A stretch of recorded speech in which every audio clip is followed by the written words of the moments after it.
नमस्कार. आपण पाहत आहात शब्दमत न्यूज चॅनल. आज आपण नारेगाव परिसरामध्ये आलेलो आहे. आपल्या सोबत आहे BRSPचे उमेदवार साहेब पठाण. आपण या पूर्व मतदारसंघामध्ये कशी लढत चालू आहात त्यांच्याकडूनच जाणून घेऊ. साहेब पठाण आपल्या सोबत आहे, त्यांनाच विचारू आपण. सर, आपण पूर्व मतदारसंघामध्ये उभे आहे BRP करून, तर कशी लढत चालू आहे तुमची, काय तुम्ही विकास कामावर लढणार आहे? हाँ, अल्हम्दुलिल्लाह, मैं साहिब पठान एक पूर्व से उम्मीदवार BRSP से, और मेरा निशानी सिटी है और बटन नंबर 12। तो मेरा विकास तमाम जनता जानती है, मैंने विकास का काम क्या किया है और आने वाला विकास मैं क्या करूँगा। जैसा सबसे पहले मैं वादा करता हूँ नारेगांव की जनता से, मैं मिनी घाटी लेके आऊँगा यहाँ पे, और मिनी घाटी ऐसी रहेंगी कि आपको कुछ भी 1 रुपया खर्चा करने की ज़रूरत नहीं पड़ेगी। पूरी सहूलत दिलाने का मैं वादा करता हूँ इंशाल्लाह। पूरी कोशिश है, पूरी जद्दोजहद से जो है तो यहाँ पे घाटी लाऊंगा, मिनी घाटी, और अच्छी घाटी बनाऊंगा।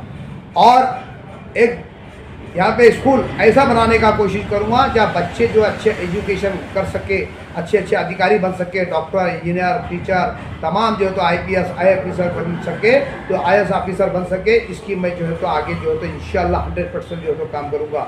और दूसरा मेडिकल, पूर्व के लोग पूरे औरंगाबाद के शहर के अंदर मेडिकल के बारे में इस पर ज़्यादा ध्यान दूंगा, दवाखानों के ऊपर ज़्यादा ध्यान दूंगा। जो हज़ारों के लाखों के तादाद के अंदर लोग लूट रहे हैं उसके ऊपर भी मैं जो ज़्यादा मेहनत करूँगा। और जो नौजवान आज बेरोज़गार फिर रहे हैं, जिसको रोज़ी का मसला नहीं, आज तमाम देख लो आज हालात कितने ख़राब है। जो 12वीं अच्छे पढ़ाई करने के बाद भी जो है उनको सर्विस का कोई इंतज़ाम नहीं है। इंशाल्लाह ऐसा 100% तो नहीं बोलता, लेकिन मुसलमानों के बच्चे कम से कम यानी 40% तक मैं मुसलमानों को बच्चों को नौकरी को कोई कारोबार के अंदर लगाने की मैं कोशिश करूँगा। इथं पाण्याचं प्रश्न आणि पाण्याची टाकीचं तुम्ही पण ते संदर्भामध्ये पाठपुरवठा केलता, कुठपर्यंत काम झालं? देखो, पानी के टाकी का तो अल्हम्दुलिल्लाह पूरा मुकम्मल काम होने को आया, और 80% काम हो चुका, 20% काम बाकी है। मेरे 16 आप देख सकते, पब्लिक को भी बता सकते, आप मीडिया वाले भी देख सकते, मेरे 16 निवेदन पानी की टंकी के बारे में। तकरीबन 5 साल से पानी की टंकी के मैं निवेदन देते आ रहा हूँ। और कब्रस्तान का भी मैंने निवेदन दिया। कब्रस्तान का जनता भी आपके मीडिया के माध्यम से मेरा घर पे आकर देख लो, पूरे डॉक्यूमेंट मेरे को कब्रस्तान के मिल चुके, इसकी भी मेरी मेहनत हो चुकी है। सिर्फ मेरा को ताबा लेना है, पुलिस प्रोटेक्शन के साथ में कलेक्टर को एक लेटर देके, वो भी इंशाल्लाह मुकम्मल हो चुका है। ऐसे तमाम मेरे कार्यकाल के अंदर। तुम्ही आता आरोप केला का उमेदवारांनी इम्तियाज जलील गफ्फार कादरीने 2 ट्रॅक्टर पण नारेगावमध्ये टाकलं नाही, त्याने उद्घाटन केलेले आहे कामाचे, कसं पाहताय सगळं? देखो, ये काम उनके निधि में से कभी काम नहीं हुआ। नारेगांव के अंदर मैं चिल्लाता था, मैं इम्तियाज जलील के बारे में करता था, जैसा कि इम्तियाज जलील हमारा काम नहीं कर रहे, तो उनके निधि से एक रोड हमारा नारेगांव का बना हुआ है। वो भी मैंने उनके ऊपर जो तो प्रेस कॉन्फ्रेंस ले, उनके बारे में बार मीडिया के अंदर बात बोल, तो जब उनके एक खुद की निधि से नारेगांव के अंदर जो है यहाँ पे जो है काम हुआ है, खुद की निधि से, मैं हकीकत बयान कर रहा हूँ नारेगांव के लोगों को, पूर्व के लोगों को भी। और दूसरा जो है तो कॉरपोरेशन से यहाँ का निधि जो है, कॉरपोरेशन से निधि मिली हुई है, कॉरपोरेशन के तरफ से जो है तो ये निधि है। और इन्होंने जो है तो क्रेडिट चोर, ये इन्होंने क्रेडिट चोर करके उद्घाटन किए हुए है। और तीसरा जो उनका रोड आया हुआ है वो स्मार्ट सिटी से जो इन्होंने इसका बजट जो तो यहाँ पे पास हुआ है, ये भी क्रेडिट चोर है। और जो 2 पुल का इन्होंने उद्घाटन करके गए, ये क्रेडिट चोर है। उसका पूरा डाटा मेरे पास है, पूरा मेरे नाम का उसका लेटर है, सब कुछ मेरे नाम का है, पूरा टोटल आप देख सकते हैं। मैं जनता को भी बताने को तैयार है। ये इसका भी क्रेडिट चोर है, ये सिर्फ क्रेडिट चोर है, लोगों को गुमराह करने का काम करते हैं, इनका ये धंधा है। हे होते आपले पूर्व मतदारसंघातले जो उमेदवार साहेब पठाण यांनी इम्तियाज जलील गफ्फार कादरीवर गंभीर आरोप केलेले आहे। आपण शब्दमत न्यूज चॅनल पाहत राहा, सबस्क्राईब करा, लाईक करा आणि शेयर करा। धन्यवाद। मैं तो सबसे पहले जो तो हमारे पूर्व की जनता का बहुत शुक्रिया अदा करता हूँ, और दिल के गहराई से जो है तो उनको शुक्रिया अदा करता हूँ। उनकी तड़प को देखते हुए कल कुछ लोग मेरे पास आए, अल्हम्दुलिल्लाह उनकी आँखों में आंसू थे। बड़ी उम्मीद हमसे जो तो हमने जो सोच कर रखा था, ये मर्तबा साहिब खान साहब क्या विधानसभा का भी टिकट वापस देते के करते। वो पूरी नज़रें जो है तो पूर्व की, इन्हें पूरे शहर की नज़र मेरे ऊपर थी, पूरे शहर की। कल ये पूरा डिटेल मुझे मालूम हुआ, और पूरे शहर के लोगों ने, जैसे लोकसभा के अंदर मैंने फॉर्म वापस लिया था कि ये बारी को भी साहब फॉर्म वापस लेते क्या करते। उन्होंने कहा, कल रात में मेरी मीटिंग के अंदर हज़ारों के तादाद के अंदर लोग मेरे ऑफिस पे आकर जो है तो चक्कर काट कर गए और बातचीत हुई, डिस्कस हुई, और आंखों में उनके आंसू भी थे, बड़े दर्द भरे आंसू थे। क्या पठान साहब, हमको बहुत उम्मीद थी आपसे कि आप जो है तो फॉर्म वापस लेते क्या नहीं लेते, अरे हमारी नज़रें जो है तो आपके ऊपर ही थी, लेकिन शुक्र है अल्लाह का आपने फॉर्म वापस नहीं लिया, अरे हमारी उम्मीदों को तोड़ा नहीं। तो मैं उनका भी शुक्रिया अदा करता हूँ जिन्होंने मुझे इसका लायक समझा। असल मकसद मेरा मुद्दा जो है, अभी जो मैं बातें करने वाला हूँ, ये तो बात अपने जनता की मैंने बता दिया हूँ क्या किस मुद्दे को लेके खड़े। मैंने तमाम मेरे कामों को तो पहले मीडिया के माध्यम से पूरे जनता तक पहुंचा दिया हूं, तमाम मेरे काम है और आगे भी क्या काम करने वाला हूं। सबसे पहले नारेगांव के अंदर एक मिनी घाटी, आज मैं जनता से, नारेगांव की जनता से एक बात पूछना चाहता हूं कि ये लोग जो आज पाखंडी लोग जो है तो यहाँ पे नारेगांव के अंदर सबसे ज़्यादा सभा ले रहे हैं, एक साहिब खान पठान है नारेगांव के अंदर, सबसे पहले आप आवाज़ लगाएंगे तो आपके लिए मैं हाजिर रहूँगा। और ये जो आज कैंडिडेट खड़े हुए, ये इनको आप ढूंढते ही रह जाओगे 5 साल तक, ये लेकिन आपके कभी हाथ नहीं आने वाले। ये नारेगांव के लोगों के लिए बोल रहा हूँ, ये सिर्फ आपको इस्तेमाल कर रहे हैं, और ये लग रहा है इनको साहिब खान साहब की ताकत नारेगांव के अंदर और इनकी जनता की, यानी इनकी मोहब्बत नारेगांव के लोगों की बहुत ज़्यादा है साहिब खान साहब के ऊपर, तो सारे कैंडिडेट जो है तो नारेगांव के अंदर मेहनत कर रहे हैं। लेकिन मेरे को उम्मीद है नारेगांव के लोगों की, वो मेरा प्यार, मेरी मोहब्बत मेरे को उसको ज़ाया नहीं देंगे। मेरे को नारेगांव के लोगों की उम्मीद है कि तमाम यहाँ के लीडर सिर्फ नारेगांव के अंदर मेहनत कर रहे हैं, बड़े बड़े दिग्गज नेता, कि ताकि नारेगांव से मैं जो है तो आमदार बन जाऊं। लेकिन बदगुमानी में मत रहिए, तुम गुमान भी मत करो कि नारेगांव से आपको वोट मिलने वाले। ये वादा इंशाअल्लाह नारेगांव के लोग मुझे चाहते हैं, और हर वक्त में नारेगांव के लिए हमेशा खड़े रहता हूं, उनके समस्या के लिए खड़े रहता हूं। आज तक कोई नेता नारेगांव के अंदर एक ट्रैक्टर मुरम डालने को नहीं आया। बड़े बड़े नेता, ना डॉक्टर गफ्फार कादरी साहब आए, ना इम्तियाज जलील साहब आए, ना अफसर खान साहब आए, और दिगर छोटे मोटे पार्टियां, कोई नारेगांव के अंदर 2 ट्रैक्टर भी किसने डाल के बताया होगा तो मेरा चैलेंज है।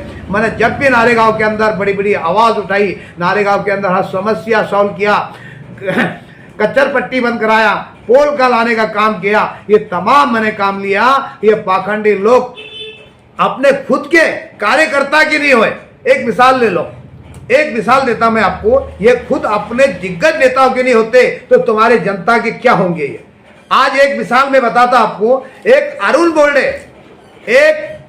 बोल्डे दलितों के अंदर एक अच्छा वर्चस्व रखने वाला, उसको लड्डू देकर इन्होंने कहा कि हम आपको जो है तो पश्चिम से टिकट देंगे, जबकि 1,30,000 दलित है वहां पे, 1,30,000 दलित है, 60,000 मुस्लिम है, तो आपने उसको टिकट नहीं दिया। राजू शिंदे की ना आपकी क्या साठ गांठ हुई पता है आपको? क्या भाई तू मेरे को पूर्व के अंदर समर्थन कर, मैं पश्चिम में तुझे समर्थन करूंगा। ये राजू शिंदे की बात कर रहा हूं मैं, और रियल बात कर रहा हूं। ये 60 गांठ हुई, इस बुनियाद पर जो है तो अरुण बोल्डे को टिकट नहीं दिया गया। इधर से मैं चुनकर आ जाऊंगा, उधर से तू चुन के आएगा, ये इनकी 60 गांठ चली है। कहीं एमआईएम के जो पदाधिकारी है, कार्यकर्ते हैं, एमआईएम में नाराज हुए। आप भी एमआईएम से जुड़े हुए थे, और बहुत सारे पदाधिकारी उसमें नाराज हुए, और बहुत सारों ने राजीनामा इस्तीफा दिया। ये क्यों हो रहा है और कैसा हो रहा है, आप क्या बोलेंगे इसके? बहुत अच्छा सवाल करा पत्रकार महोदय, आपने बहुत अच्छा सवाल किया। ये जनता तक ये बात पहुंचना चाहिए। आपने क्या है, एमआईएम के अंदर आप काम करते थे और आपने एमआईएम क्यों छोड़ा?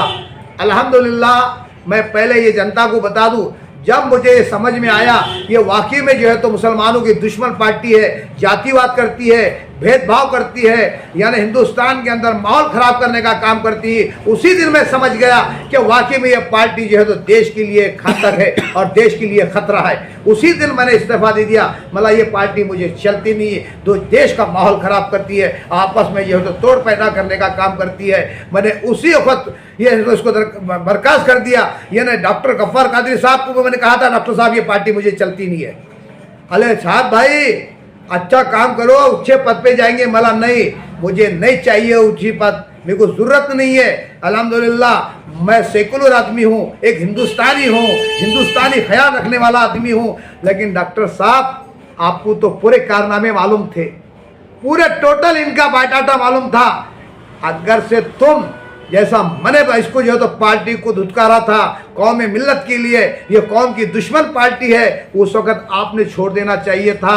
अगर से आप ये पार्टी ने आपको इस बारी को टिकट नहीं दिया तो आप रास फास कर रहे हो, तुम भी उसके अंदर शामिल है डॉक्टर साहब, तुम भी उसके अंदर साठगांठ के अंदर शामिल है। क्यों आपको टिकट नहीं मिला? अरे अगर से आपको टिकट मिल जाता तो फिर तुम उसके राज दबा के रखते थे, फिर तुम उनके राज दबा कर रखते थे, कोई राज आप फौज नहीं कर सकते थे, टिकट मिलता था। तो काय को दुनिया को गुमराह कर रहे हो डॉक्टर साहब, काय को बेवकूफ बना रहे हो? जनता अब होशियार हो चुकी है, जनता कब तक काफिर रहेंगी? तुम्हारे चापलूसी बातों से, तुम्हारे जो है तो ये बिल्कुल लोगों को वरगाने का काम करने से पहले तुमको मालूम था इमाम के लोगों के अंदर ये हरकत है, सब जानते थे। आप तुमको टिकट नहीं मिला तो आप बोल रहे हो? अगर से तुमको सही में माने में अगर से कौम की हमदर्दी और मोहब्बत होती तो पहले मैंने जैसा पार्टी को बर्खास्त किया अब भी कर सकते थे, लेकिन आज ये मसला आ गया कि आपको टिकट नहीं मिला, आपको पार्टी से बेदखल कर दिया गया और आज तुम जो है तो लोगों को जो है तो पोल खोलने का काम। और अभी आपने एमआईएम पे जो आरोप लगाया राजू शिंदे के और इम्तियाज जलील की साठगांठ है, पूर्व से राजू शिंदे भारतीय ये देखो मेरे पास है राजू शिंदे का बायोडाटा मेरे पास है साहब, मैं बताता तुम्हारा, ये स्क्रीनशॉट मार के रखा हूं मैं आज देखो ये हकीकत में लोगों के सामने बयान करना चाहता हूं ये क्या है। मुसलमानों अभी भी मसला सुधरने का वक्त है, नहीं सुधरोगे तो गलत बात हो जाएंगी। हाँ आज बताता तुम्हारा मैं हकीकत में, रुकिए एक मिनट, एक बताओ बाबा, बताओ कौन सा राज है? ये देखो, ये देख लीजिए आप, थोड़ा नीचे लो, ये देख लीजिए मुसलमानों, ये देख लीजिए मुसलमानों, देखो अभी भी सुधरने का वक्त है। अभी तो बहुत लोगों के मेरे पास कारनामे अब हैं। इसमें अतुल सावे का भी फोटो नजर आ रहा है, देखिए ना आप, राजू देखिए ना। शिंदे है, हरि बागड़े है। हाँ तो ये राजू शिंदे भारतीय जनता पार्टी में थे पहले, जब से इम्तियाज जलील की उनकी साठगांठ है क्या? देखो सबसे पहली बात तो इन्होंने जो सीए कानून जब बना था, ये सीए कानून जो बन रहा था उस वक्त एनआरसी जब लागू हो रहा था, ये जो है तो हमारे राजू शिंदे साहब उसके अंदर समर्थन के लिए थे, ये समर्थन कर रहे थे एनआरसी सीए के अंदर। और ऐसे शिंदे को जो है तो इम्तियाज जलील साहब कहते कि उधर हमारा समर्थन है आपको, जब ये आरएस के ख्याल रखने वाले लोगों के सामने आप समर्थन करते हो? हाँ? अरे ऐसे लोगों का आप सपोर्ट कर रहे हैं जो तो मुसलमानों के जो तो खिलाफ जो तो साजिश रची जा रही है, मुसलमानों को जो तो टारगेट किया जा रहा है, तुम ऐसे लोगों का समर्थन करते हो? क्या जरूरत थी? आपने वहां का टिकट आपने जो तो इसको जो तो इमाम का नहीं दिया, बाकी लोगों का आपका टिकट दिए साहब। ये हिंदू जनता भी जान चुकी है आप कितनी ये कर रहे तुम गंदी राजनीति, ये जनता को ये ना मालूम भी होना चाहिए। छोड़ दो ऐसा, ये पाखंडी अपने खुद के मफाद के लिए लोगों को दांव पे मत लगाओ साहब। बहुत बहुत हो चुका, राम मंदिर जैसा मसला होता है, एक को इनकाउंटर किया जाता है वहां पे, उसको गोली लगती है, कभी आप उसका जायजा नहीं लेते, कभी उसके जनाजे में शामिल नहीं होते, कभी उनकी घर की खैर खबर ही नहीं करते, कभी वहां पहुंचते नहीं। तो आप जो है तो अच्छा नेता का दावा करते हो? हाँ? मुसलमानों के नेता का दावा करते हो? हाँ? बड़े बड़े तुम्हारे कायद आते हैं और हम मुसलमानों के लेबर हो, रहबर हो। हाँ? ये कौन सी रहबरगिरी है आपकी? गलत इसमें मत रहो, धोखा तुम्हारा पाखंड बन जा चुकी है। अब वक्त आ गया है तुमका घर का रास्ता बताने का। आज अल्हम्दुलिल्लाह मेरी जो तड़प है कौम के लिए, और अल्हम्दुलिल्लाह मैं हमेशा के लिए हर समस्या के लिए हर मैं उनका साथ दूंगा, जो भी उनके मसाइल होंगे इंशाअल्लाह चढ़ बढ़कर मैं काम करूंगा, ये मेरा वादा है। आपको पूरा विधानसभा का जो चिन्ह मिला है वो सिट्टी चिन्ह मिला है, तो आप इसमें किस किस की सिट्टी बजाने वाले हो? ये देखो बहुत बड़ी मैं खुश खबर हूँ, मैं खुश नसीब इंसान हूँ जो मुझे सिट्टी मिली है। सिट्टी इसी मिली है कि ये जो कैंडिडेट खड़े इनकी सिट्टी बजाने वाला, इनकी सिट्टी बजाने वाला हूँ। 12 नंबर बटन है मेरा, 12 नंबर बटन। मैं तमाम जो है तो जनता से ही अपील करूंगा, देखो फुल तादाद के अंदर मुझे कामयाब बनाई है और अल्हम्दुलिल्लाह अल्हम्दुलिल्लाह मैं हर वक्त आपके लिए हाजिर रहूंगा। ये पाखंडी लोग आपको वादा करते रहे और कुछ करते नहीं है, सिर्फ एक मरतबा चुन के आ जाते। आप वो बात को गौर करो, 10 साल का आसरा गुजर चुका है, कभी आपको उन्होंने आपने रिप्लाई दिया, कभी आपसे मुलाकात की, आपके समस्या के बारे में कुछ जाना, आपके प्रॉब्लम के बारे में जाना, आपके जो है तो पुलिस स्टेशन के बारे में आपको साथ दिया? नहीं दिया भाइयों। मैं दूंगा इंशाअल्लाह, हर वक्त तुम्हारे साथ में रहूंगा।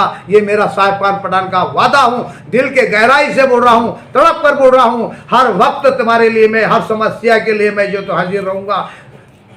आप ये पूर्व मतदार संघ के मतदारों को क्या अपील करेंगे? देखो, तमाम जनता से मेरी अपील है, आने वाले जो है तो 20 तारीख को हमारा मतदान होगा।